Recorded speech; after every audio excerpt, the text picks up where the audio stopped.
Welcome to DIYMF। बात करते हैं आपके DIY इन्वेस्टमेंट चॉइसेस की, और इस सेगमेंट के लिए हमारे साथ जुड़ रहे हैं खास मेहमान Suraj Ravindran, founder and CEO index fund सही है। Welcome Suraj, glad to have you on the show.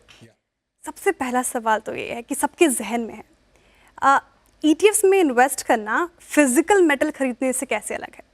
बहुत ही अलग है। बहुत से लोग इसके बारे में जानते भी नहीं है। देखो, आपको गोल्ड में इन्वेस्ट करना है, फिजिकली दो तरीके हैं, ज्वेलरी या फिर आप गोल्ड बार खरीद सकते हैं। So whenever you buy a gold bar, you are paying 3% GST, 3% making cost. So if you buying a jewellery, the making cost average is about 12% plus 3% GST. So there is a huge gap in the cost.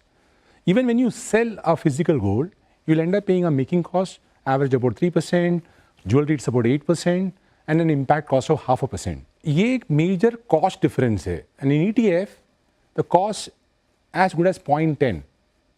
I mean, you're actually paying nothing. दूसरी बात, physical gold का आपको storage लगेगा. ETF आपकी paper gold है. Liquidity, दोनों में है liquidity. जैसे मैं बोलूँगा कि कोविड के समय में ज्वेलरी बंद हो गया, मतलब स्टोरी बंद था, आप कहाँ से बेचोगे?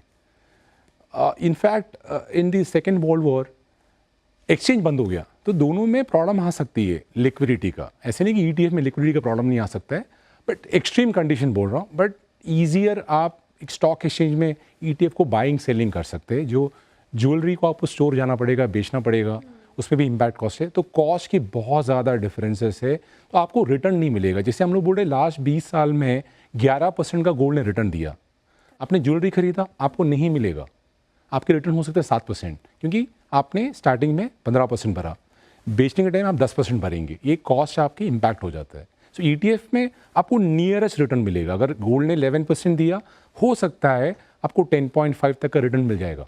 ये डिफरेंस है।